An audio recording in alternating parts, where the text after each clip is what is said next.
Салам радиосунда жаңылыктар.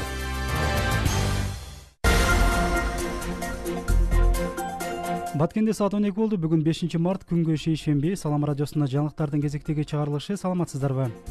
Алгач жаңылыктардын кыскача мазмуну.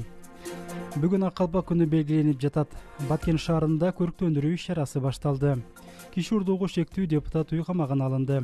Ушул жана башка жаңылыктардан кененирээк топтому. Бүгүн Ак калпак күнү белгиленип жатат. Кыргызстанда Ак калпак күнү белгиленүүдө коомдук жайларда, мамлекеттик мекемелерде бүгүн ак калпак кийгендердин саны көп. Жыл сайын 5 март күнү улуттук баш кийимди даңазалоо иш-чаралары жаштар тарабынан активдүү өткөрүлүп келатат. Бул майрам бүгүн Баткен шаарынын Борбордук аянтында да белгиленип, жаштар, студенттер менен мекеме ишканалар жетекчи кызматкерлери катышты. Эске салсак, режиссер Ырысбек Жабировдун демилгеси менен 2011-жылдан баштап 5 март Ак калпак күнү катары белгиленип баштаган. Мамлекеттик расмий майрам катары белгилөөнү өтүнүшкөн, бирок мамлекет жооп бере элек. Жыл сайын бул күнү иш кеңселеринде, көчөдө, жумушта, коомдук унааларда калпакчандардын саны арбып барат. Баткен шаарында көрктөндүрүү иш-чарасы башталды. Аймакта атайын бекитилген токтомго ылайык көрктөндүрүүнүн 3 айлыгы башталды. Бул иш-чаранын алкагында Баткен шаардык бюджетинен каражат бөлүнүп, шаар аймагына ысык көлдөн 800 түптөн ашык жашыл эл арчалары келди. Арчалар Баткен шаарынын климаттык шартына туура келип, басымдуу бөлүгү көктөп кетүү мүмкүнчүлүгү бар экени эсептелген. Мындан тышкары мекеме ишканаларда да айлана чөйрөнү көрктөндүрүү боюнча тапшырмалар берилген. Эми бир топ акча сарпталып, мээнет менен отузулган арчаларды андан ары сактап, жол боюнда мал жанактарга жедирбей, сындырбай көктөп кетүүсү үчүн коомчулукта кайдыгер карабай көмөктөшүүсүн, зыян келтирбешин жергиликтүү бийлик, активисттер коомчулуктан суранышат. Баткен центральный көчөлөргө тигилет. Тяншанский эл тигилет. Азыр эмнерге Сасына элдар тигилет. Сасына Крымский тигилет экен.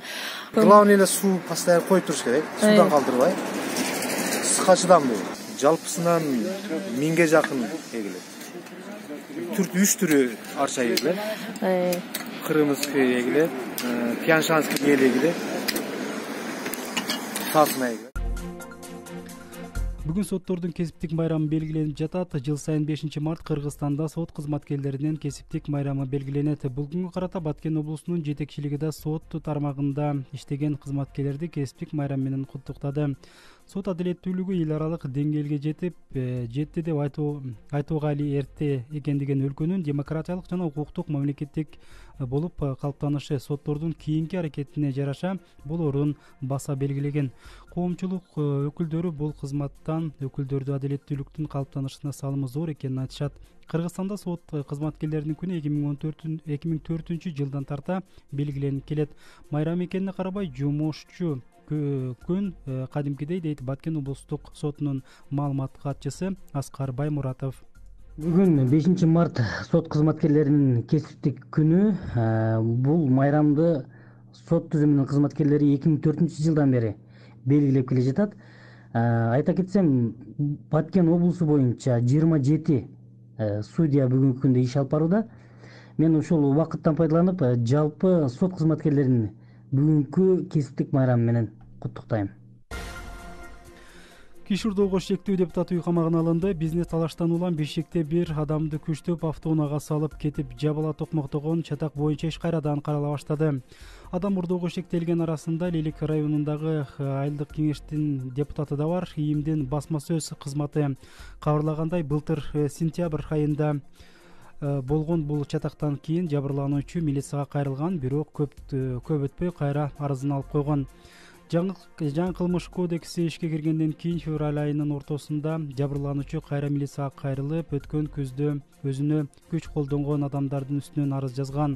Анын арызы кылмыштардын бирдиктүү реестрине катталып, 266 беренеси боюнча иликтеп тергөө иштери башталган. Натыйжада адам уурдап токмоктоого шектелген адамдар Баткенде жүргөнү аныкталган. Лелик районундагы Кулундук каналы шаар жолу менен тазаланды. Баткен облусунун Лелик районундагы 1950-жылдардан кийин курулган Кулундук каналы коомчулуктун элдин аракети менен тазалоо иштери жүрдү. Каналды тазалоого эл жана Кулунду айылындагы лицейдин окуучулары менен мугалимдер жамааты да катышты. Ашар менен тазаланган Кулунду каналы аркылуу Кыргызстандын Тажикстан менен чектеш 10 000 гектар дан ашык жерди суу менен камсыздап дыйканчылыкты жүргүзүүгө шарт түзөт. Сиздер Салам радиосунун жамаат даярдаган жаңылыктар менен тааныштыңыздар. Эми 5 мартка Айыл банкы белгилеген валюта курсу менен тааныштырып кетели. Бүгүнкү күнгө карата 1 акш доллар 69 сом 65 тыйын, ал эми сатуу 69 сом 80 тыйын, 1 евро сатып алуу 78 сом 50 тыйын, сатуу 79 сом 50 тыйын, 1 орус рубль 1 сом 059 тыйын, сатуу 1 сом 069 тыйынды түзүүдө. Валюта курсунун демөөрчүсү Айыл банк. Айыл банк ар дайым сизге жакын.